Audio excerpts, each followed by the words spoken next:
किसानों की कार्यशैली का अध्ययन करेंगे छात्र।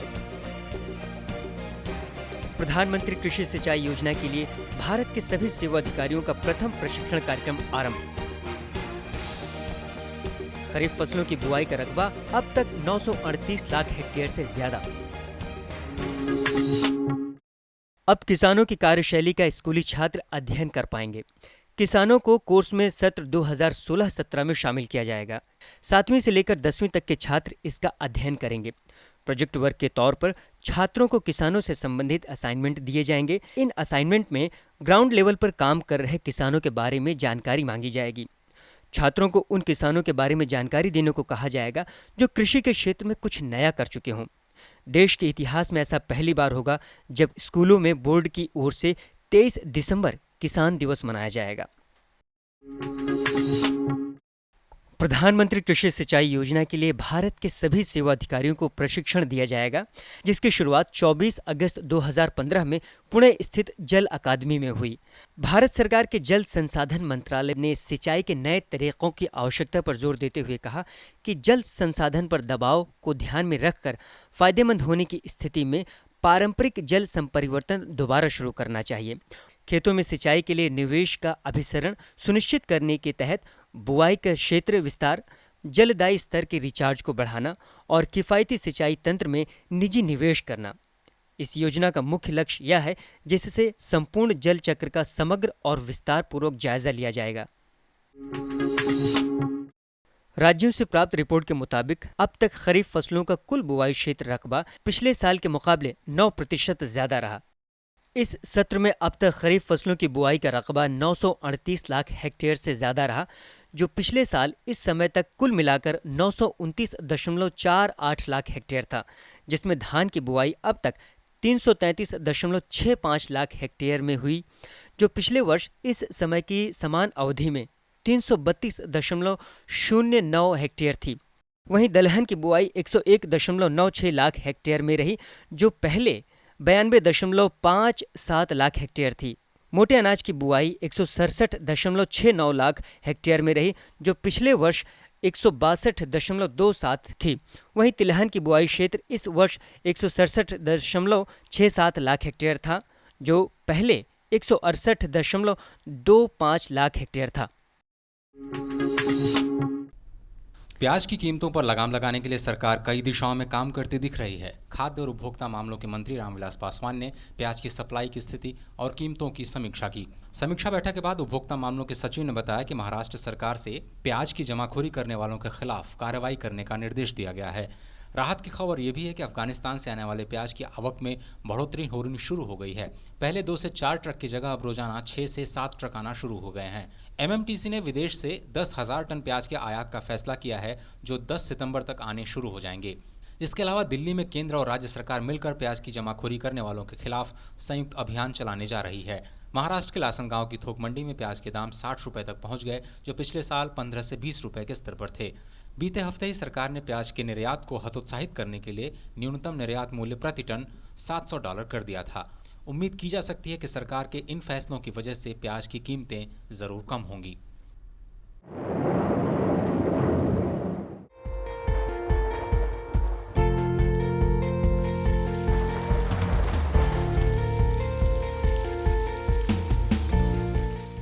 भारत मौसम विज्ञान विभाग के मुताबिक बिहार और गुजरात अब सामान्य से कम बरसात वाले इलाकों में शामिल हो गए हैं, जबकि पहले ये दोनों राज्य सामान्य वर्षा वाले इलाकों की श्रेणी में थे। अगर 1 जून से 25 अगस्त तक देश भर में हुई बारिश की बात करें तो यह औसत से 11% कम है। 1 जून से 25 अगस्त तक देश में मौजूद मौसम के कुल 36 सब डिवीजनों में से 3 सब डिवीजनों यानी 13% क्षेत्र में सामान्य से ज्यादा बरसात दर्ज की गई, जबकि 19 सब डिवीजनों यानी कुल 55% इलाके में सामान्य और 14 सब डिवीजनों यानी 32% इलाकों में सामान्य से कम वर्षा दर्ज की गई। वहीं अगर बात एक दिन पहले यानी 25 अगस्त के आंकड़ों की करें तो इस दिन 3 सब डिवीजनों यानी 5% इलाकों में सामान्य से ज्यादा बरसात हुई। वहीं 2 सब डिविजनों यानी 5% क्षेत्र में सामान्य और कुल 7 सब डिविजनों यानी 14% इलाकों में सामान्य से कम बारिश हुई, जबकि 21 सब डिविजनों यानी 65% इलाकों में काफी कम बरसात हुई और 3 सब डिविजन यानी 11% क्षेत्र ऐसे रहे जहां बरसात हुई ही नहीं। 1 जून से 25 अगस्त तक जिन 3 सब डिविजनों में सामान्य से ज्यादा बारिश हुई है, उनमें गांगे पश्चिम बंगाल, पश्चिमी राजस्थान और पश्चिमी मध्य प्रदेश शामिल हैं।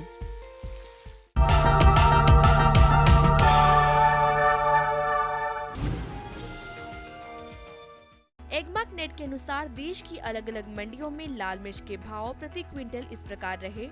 आंध्र प्रदेश की गुंटूर मंडी में 6,500 से 10,900 रुपए, कर्नाटक की बेंगलुरु मंडी में 10,000 से 16,000 रुपए क्विंटल और तेलंगाना की खम्मम मंडी में लाल मिर्च के भाव रहे 3,500 से 8,400 रुपए क्विंटल। दरअसल ऊंचे भाव में घरेलू मसाला कंपनियों की खरीद नीचे आ गई, जिससे लाल मिर्च के भाव में गिरावट देखने को मिली। ये लो और बताओ। बस। अरे ये क्या भैया जी, बस इतनी सी रासायनिक खाद? किसानी छोड़ रहे हो क्या? किसानी नहीं, नादानी छोड़ रहे हैं। मिट्टी की जांच कराई है।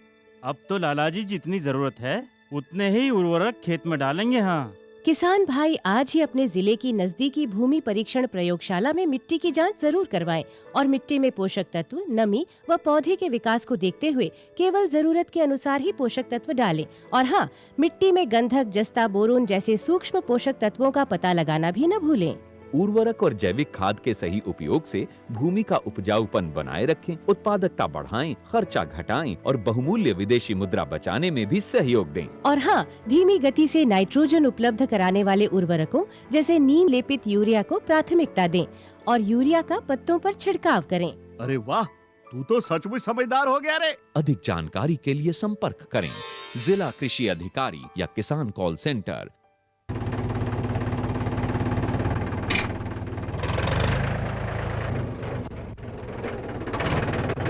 अरे हरकू वाह, बीज, कीटनाशक और आज खाद भी। अरे इतना खर्चा कहाँ से? अरे खर्च की चिंता किसे है, मेरे पास है ये किसान क्रेडिट कार्ड। कार्ड? अरे बैंकों द्वारा जारी इस कार्ड से किसान उसकी सीमा तक की रकम कभी भी बैंक से निकलवा सकता है और खेती बाड़ी की सामग्री कभी भी खरीद सकता है। तो हरकू भैया एक कार्ड मेरे लिए भी। किसान क्रेडिट कार्ड के लिए नजदीकी बैंक से संपर्क करें और पाएं ढेर सारे लाभ।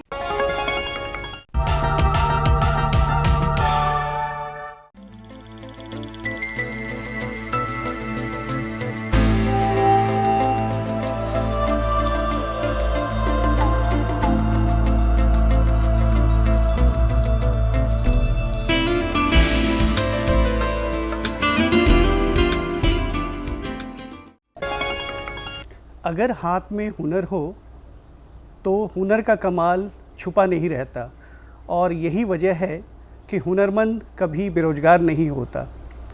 इसी चीज़ को ध्यान में रखते हुए भारतीय कृषि अनुसंधान परिषद यानी ICAR ने एक नई पहल की है और उसी पहल के तहत छात्रों का एक ऐसा नेटवर्क तैयार करने की कोशिश की जा रही है जिससे हमारे छात्रों को रोज़गार मिलेगा और सबसे बड़ी बात कि पेशेवर कुशलता को भी एक जगह मिलेगी। आइए आज हम मिलते हैं और पूछते हैं डॉक्टर नरेंद्र सिंह राठौड़, ICAR के उप महानिदेशक शिक्षा विभाग, और इनसे जानते हैं कि ये योजना क्या है और क्यों ये कृषि छात्रों में एक रोचकता, जागरूकता लाने की दिशा में महत्वपूर्ण कदम होगा। डॉक्टर साहब, स्किल डेवलपमेंट कृषि शिक्षा में क्यों महत्वपूर्ण है? मैं तो यहाँ कहना चाहूँगा कि कुछ इस तरह का कार्य करने की एक ठानी है हमारे माननीय प्रधानमंत्री साहब ने भी और हमारे कृषि मंत्री साहब ने भी, और उसी के हिसाब से हमारे Indian council of agriculture research ने एक स्कीम बनाई है जिसका नाम हमने स्टूडेंट रेडी कहा है। और उसका मतलब यही है कि जो छात्र हैं जो कृषि में स्नातक कर रहे हैं वो हम देखें कि क्या क्या और पोटेंशियल अवेलेबल है और उसके हिसाब से वो प्रैक्टिकली काम करते हुए खुद एक उद्यम शुरू करने की, एक फैक्ट्री डालने की और अपना एक खुद अपना रोज़गार शुरू करने की वो वो एक कार्य करें। हमारे देश में अगर हम देखें तो अभी हमारे पास 73 के करीब कृषि विश्वविद्यालय हैं और करीब से 27 से 28 हज़ार छात्र हर साल निकल रहे हैं हमारे एग्रीकल्चर फील्ड से, मगर उनमें करीब 50% छात्रों का तो अच्छा रोज़गार मिल जाता है, फिर भी 50% छात्रों का रोज़गार नहीं मिल पा रहा। उनके लिए ज़रूरी है कि उनमें कौशल बढ़ाया जाए, उनमें उद्यमिता का एक जो नया रूप है वो दिया जाए, जिससे कि वो आगे बढ़ें, आगे काम करें। डॉक्टर साहब, ये जो स्टूडेंट रेडी है, इस प्रोग्राम, इस योजना के तहत इसके क्या क्या विभिन्न आयाम हैं जिसके तहत कार्य प्रणाली तय की जाएगी? हमारे जो कृषि छात्र हैं वो जॉब प्रोवाइडर बने, जॉब सीकर नहीं बने, ये बेसिक हमने आइडिया लेके काम किया है। और उसमें ये भी किया है कि वो जब सीखें उस समय कमाएं भी, अर्निंग वाइल लर्निंग एक नया कॉन्सेप्ट दिया है उसका। और उसके साथ साथ ये दिया है कि उसको ये मालूम पड़ जाए कि साहब मेरे क्षेत्र विशेष में ये उद्यमिता की संभावना है, और उसको करने के लिए, क्योंकि इसका पूरा 1 साल का एक कार्यक्रम रखा है स्टूडेंट रेडी, और उसमें 3 मुख्य आयाम रखे हैं। पहला आयाम जो हमने रखा है वो रखा है कि किस तरह से एक्सपीरियंशियल लर्निंग, यानी कि अनुभव के पर आधारित अध्ययन किया जाए। वो एक्सपीरियंशियल लर्निंग जो है वो एक तरह का हैंड्स ऑन प्रैक्टिस है, यानी कि जैसे कि मैंने बताया कि 55 के करीब हमारे विभिन्न क्षेत्र हैं जिसमें कृषि की में हम इस तरह का एक्सपीरियंशियल लर्निंग शुरू कर सकते हैं। दूसरा भाग जो है उसमें हमने ये किया है, एक रावे प्रोग्राम रखा है। रावे का मतलब है रूरल एग्रीकल्चर अवेयरनेस वर्क्स। तो बेसिकली इसमें ये किया गया है कि किस तरह से छात्र किसानों के साथ संपर्क में रहेगा और कार्य करेगा।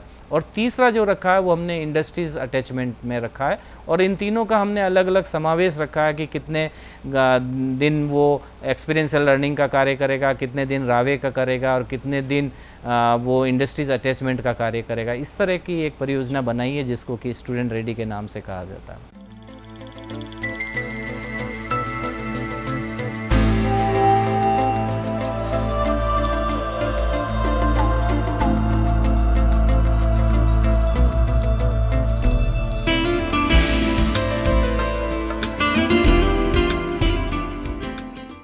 तो ये जो योजना है ये कार्यान्वित करने के लिए आईसीआर के संस्थान, केवीके या कुछ और भी होंगे? हाँ, वैसे तो हमारे ज़्यादातर ये जो भी कार्य करेंगे वो हमारी जितनी भी स्टेट एग्रीकल्चर यूनिवर्सिटी है, सेंट्रल एग्रीकल्चर यूनिवर्सिटी है, सेंट्रल यूनिवर्सिटी विद एग्रीकल्चर जो हैं, इसी तरह से डीम्ड यूनिवर्सिटी है हमारे पास, जैसे IARI है, IVRI है, NDRI है, और सेंट्रल फिशरी एजुकेशन इंस्टीट्यूट है वो बॉम्बे का। इस तरह से ये 4 हमारी डीम्ड यूनिवर्सिटी भी है। इन सब का तो कुल मिला के 73 ऐसी विश्वविद्यालय हैं जो इसमें कार्य करेंगे। अब प्रश्न ये आता है कि जैसे एक्सपीरियंशियल लर्निंग है तो उसके लिए एक संसाधन चाहिए, एक इंफ्रास्ट्रक्चर चाहिए। तो ICR ने पहले से इस पे कार्य कर दिया है, और ICR ने मेरे को ये कहते हुए बड़ी खुशी हो रही है कि पूरे भारत देश में हमने 404 experiential learning centre, hands on practice के सेंटर, केंद्र हमने बनाए हैं। वो विभिन्न कृषि विश्वविद्यालयों में बनाए हैं, और उसके हिसाब से ये देखें कि सारे यूनिवर्सिटीज़ के पास आज के दिन में पूरा संसाधन उपलब्ध है। यानी कि एक तरह की फैक्ट्री हर विश्वविद्यालय में हमने अलग अलग तरह कृषि आधारित फैक्ट्रियाँ बनाई हैं, और उसमें वो वहाँ पर अपना कृषि, अब हमारा जो छात्र है वो पढ़ सकता है। इसमें जिस तरह के 55 क्षेत्र हैं विभिन्न, उसमें एग्रीकल्चर इंजीनियरिंग का है, हॉर्टिकल्चर का है, एग्रोनॉमी का है, इसी तरीके से दूसरे जो फील्ड हैं जिसमें फूड टेक्नोलॉजी है, डेयरी टेक्नोलॉजी है, हर क्षेत्र में, होम साइंस के क्षेत्र में हमने एक्सपीरियंशियल लर्निंग के और हैंड्स ऑन प्रैक्टिस के सेटअप बनाए, जिसमें कि 6 महीने के लिए छात्र जाएगा। इसके लिए हमने 24 उनको वीक दिए हैं, और उन 24 वीक में यानी कि पूरे 6 महीने में छात्र किसी भी एक चीज़ पे, जैसे कि अगर फूड टेक्नोलॉजी का छात्र है तो वो किसी एक कॉमोडिटी को, फूड कॉमोडिटी को लेके प्रोसेस करेगा। उसके लिए क्या, उसका विश्वविद्यालय उसको पैसा देंगे, और उस पैसे से जाके वो मटेरियल खुद परचेज करेगा, खरीदेगा, लेके आएगा, उसकी सारी इन्वेंट्री रखेगा, अपने पास पूरा हिसाब रखेगा कि साहब 1000 किलो टमाटर लाया हूँ तो किस दर से लेके आया हूँ, और उसके बाद उसमें दूसरे जो मटेरियल चाहिए, जिस तरह के स्पाइसेस या कुछ और भी चीज़ चाहिए वो सब करेगा। और उसके साथ साथ उस सिस्टम को यूज़ करने के लिए कितना बिजली, कितना पानी, कितना कंप्रेस्ड एयर काम में लिए उसका भी हिसाब रखेगा। लगेगा, कितना लेबर का रखा और उसकी कॉस्ट कितनी पड़ी और उसका फ़ायदा कितना होना चाहिए, किस रेट से मार्केट करें। तो एक इकोनॉमिक्स का कंपोनेंट भी दिया गया है, क्योंकि उद्यमिता शुरू करने के लिए अगर आपको कोई किसी भी तरह की इंडस्ट्रीज़ आपको डालनी है तो आपको ये ज़रूरी है कि उसका सारी चीज़ आपको आनी चाहिए। आपको ये भी आना चाहिए कि प्रोसेस क्या है उस टेक्नोलॉजी का, किस तरीके से रॉ मटेरियल अवेलेबल किया जा सकता है, किस तरह से उसके पदार्थ मूल्य वर्धित की जा सकती है, कैसे वो बनाई जा सकती है, किस तरह से उसकी इकोनॉमिक डिसाइड की जाए और किस तरह से मार्केट में सेल किया जाए। एक मार्केट लिंकेज भी हमने उसमें कंपोनेंट रखा है कि टेक्नोलॉजी के साथ साथ वो मार्केट स्टडी भी करेगा छात्र, और ताकि वो ज़्यादा से ज़्यादा उसमें मुनाफा कमा सके। और उस मुनाफे का भी हमने एक इस तरह का प्रोविज़न रखा है कि उसमें से 50% जो बेनिफिट हो रहा है, प्रॉफिट हो रहा है, वो छात्रों के बीच में बटे, जिससे कि छात्र को खुद को इंटरेस्ट आ जाए, उसको इच्छा लगे कि साहब ये प्रोसेस काम करते हुए 6 महीने तक रहते हुए मैंने इतना कमाया है। तो वो 4 साल के कोर्स होने के बाद वो पूर्णतः इतना कर लेगा कि मैं अब इतना अच्छा काम कर सकता हूँ। तो ये एक्सपीरियंशियल लर्निंग का जो पूरा सेटअप है, 6 महीने में छात्र पूरा का पूरा सीखेगा। ये एक रावे का जो से अलग एक भाग है और स्टूडेंट रेडी का एक इम्पोर्टेंट कंपोनेंट है। दूसरा जो कंपोनेंट है वो है रावे। जिस तरह से मैं बता रहा था कि रावे में ये है कि किसान के पास जाके हमारे कृषि विज्ञान केंद्रों के मार्फत से हमारा जो छात्र है वो जाएगा खेतों में और वो देखेगा कि किसान किस तरह से कार्य कर रहे हैं और उसके हिसाब से वो अपने आप को और अपनी टेक्नोलॉजी को किसान को बताएगा, जिससे कि किसान कोई भी हानि कर रहा है तो उसको दूर करेगा और किसान का जो भी प्रोसेस होगा वो सिंपल हो जाएगा, एफिशिएंट भी हो जाएगा और एक तरह से सरलतापूर्वक कन्वीनियंट से किसान अपनी सारी दिक्कतें दूर करेगा। एक ये आइडिया, इसमें कृषि विज्ञान केंद्र का मुख्य रोल रहेगा, जो क्योंकि कृषि विज्ञान केंद्र से हमारे छात्र जुड़ेंगे और वो उनके हिसाब से जो भी पास के गाँव हैं एक अमुक कृषि विज्ञान केंद्र के पास, वहाँ छात्र जाएंगे और उसके बाद वो अपना कार्य करेंगे।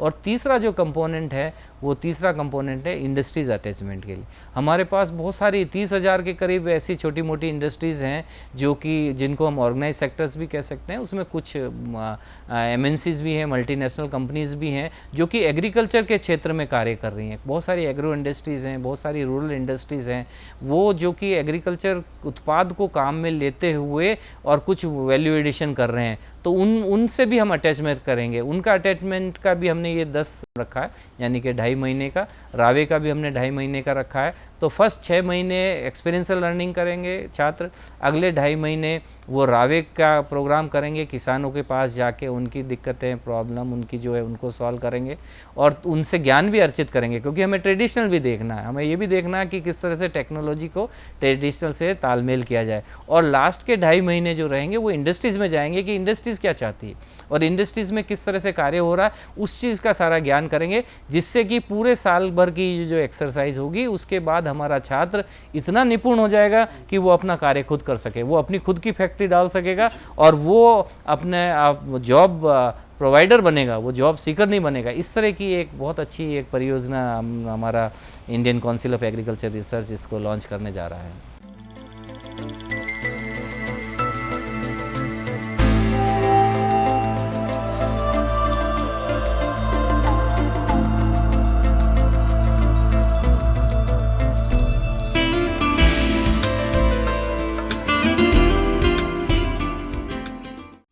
आप हमारे कृषि छात्रों से क्या कहना चाहेंगे और किस तरह से वो इसमें जुड़े? क्या वो उनके शिक्षा का एक ये अभिन्न अंग होगा या फिर उनके लिए कुछ अलग से करना पड़ेगा जिससे कि वो इस प्रोग्राम में शामिल हो सके? हाँ, मैं कृषि छात्रों को सबको ये कहना चाहूँगा कि एक बहुत अच्छा एक क्षेत्र है कृषि में।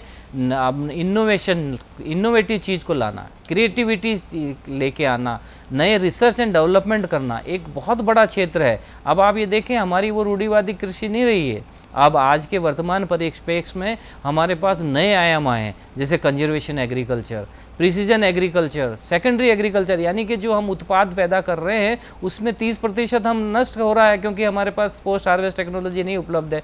तो हम क्या करें, उस क्षेत्र में हम किस तरह से आगे चलें, स्पेशलिटी एग्रीकल्चर का आया है। इसी तरह से आपने सुना होगा हाईटेक कल्टीवेशन, प्रोटेक्टेड कल्टीवेशन, जिस तरह के green house, net house, poly house and glass house का विकसित कर रहे हैं। तो ये एक ऐसा कृषि का ऐसा क्षेत्र है जिसमें हमारे छात्रों को देखना है कि बहुत सारे उनके पास अपॉर्चुनिटी अपॉर्चुनिटी है, और ये अपॉर्चुनिटी इतनी अच्छी है कि वो दूसरे क्षेत्रों से अगर हम कंपैरिजन करें तो हम बहुत अच्छे स्थान विशेष पे आज हमारे पास एक ये भी है कि हम बहुत कुछ कर भी सकते हैं, क्योंकि हमारे पास 27 से 28 हज़ार, ज़्यादा से ज़्यादा 30 हज़ार छात्र कृषि के क्षेत्र में हम हर साल आ रहे हैं।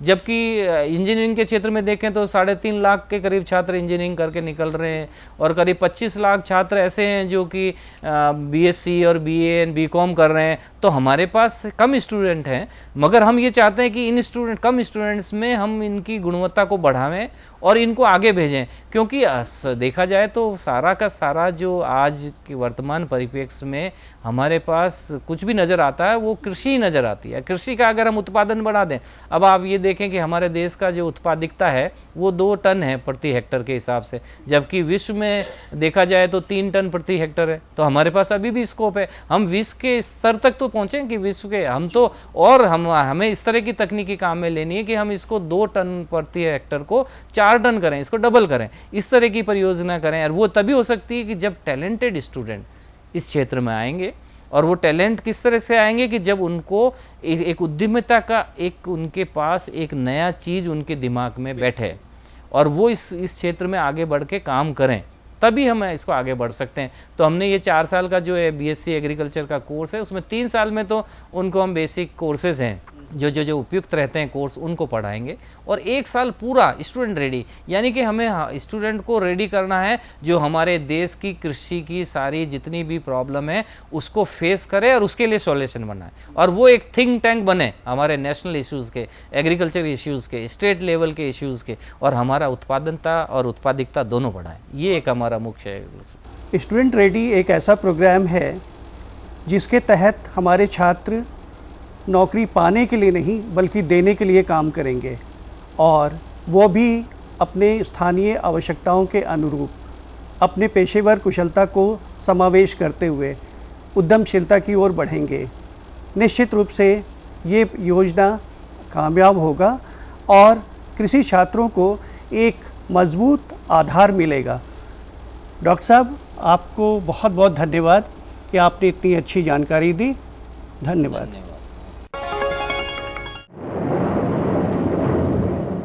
अगले 24 घंटों में मौसम का पूर्वानुमान। विदर्भ, छत्तीसगढ़, सब हिमालयन पश्चिम बंगाल और सिक्किम, ओडिशा, असम, मेघालय, नागालैंड, मणिपुर, मिजोरम, त्रिपुरा और उत्तर तटीय आंध्र प्रदेश के कुछ स्थानों पर भारी वर्षा होने की संभावना है। अगले 48 घंटों में मौसम का पूर्वानुमान।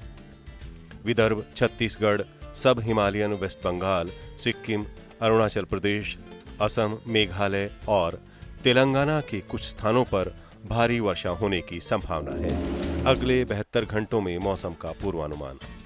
दक्षिण मध्य प्रदेश, विदर्भ, छत्तीसगढ़, अरुणाचल प्रदेश, असम, मेघालय और तेलंगाना के कुछ स्थानों पर भारी वर्षा होने की संभावना है। अरे सुन तो। मुझे क्या सुनाना चाहते हो? जो सुनाओ मेरी सौतन को। किसको? अरे वही तुम्हारा मोबाइल फोन जिससे सुबह शाम दिन रात चिपके रहते थे और कहते थे किसान कॉल सेंटर से बातें हो रही हैं। अच्छा ये बात है। हाँ, क्यों? क्या हुआ? अब बात नहीं होती क्या? अब तो झट से बात हो जाती है। ऐसा क्या? हाँ, अब तो ज्यादा लाइनें और खास तकनीक के कारण खेती के माहिरों से तुरंत बात हो जाती है। और अगर कभी लाइन व्यस्त हो तो अपनी समस्या फोन पर रिकॉर्ड करा दो, वहाँ से फोन आ जाता है और समस्या की हल का मैसेज भी आ जाता है। ये देखो आ गया। अरे वाह, इसका मतलब इंतजार की घड़ी अब खत्म। हाँ, तभी मैं सोचूं कि आजकल मुझ पर इतना प्यार क्यों आ रहा है। कृषि संबंधी समस्याओं का अपनी भाषा में तुरंत हल पाने के लिए पूरे भारत में किसी भी फोन से हेल्पलाइन नंबर पर संपर्क करें। किसानों का दोस्त किसान कॉल सेंटर। मेरे साथ बोलो ए बी। अरे नादान, बच्चे को एबीसी सिखा रहा है। अरे काम धंधे की एबीसी तू कब सीखेगा? ये देख विज्ञापन। तेरे जैसे कृषि विज्ञान सीखे हुए युवाओं के लिए भारत सरकार के कृषि मंत्रालय ने एक योजना बनाई है, AC ABC। AC ABC? जी हाँ, ACABC यानी एग्री क्लिनिक्स और एग्री बिजनेस सेंटर। इसके तहत कृषि विज्ञान पढ़े युवाओं का चयन होने पर उन्हें मुफ्त ट्रेनिंग दी जाती है और हाँ, अपना कारोबार चलाने के लिए बैंक से लोन भी मिलता है। इसके साथ ही अगर युवा अपने इलाके के किसानों की खुशहाली के लिए उन्हें खेती बाड़ी व अपने कारोबार से जुड़ी लाभदायक जानकारी देते रहेंगे तो उन्हें लोन पर 36 से 44% तक की सब्सिडी भी मिलेगी। तब तो मैं जरूर सीखूंगा काम धंधे की ABC। शाबाश, चलो अपनाएं स्वरोजगार, खेती में हो विकास अपार। जुड़िए हमारे साथ ट्विटर पर twitter.com/कृषिदर्शन-DD, फेसबुक पर facebook.com/कृषिदर्शन-DD और देखिए कृषि दर्शन अब यूट्यूब पर भी youtube.com/user/कृषिदर्शन-DD। भेजे हमें मेल कृषिदर्शन-DD@gmail.com पर। आपको हमारा कार्यक्रम कृषि दर्शन कैसा लगा?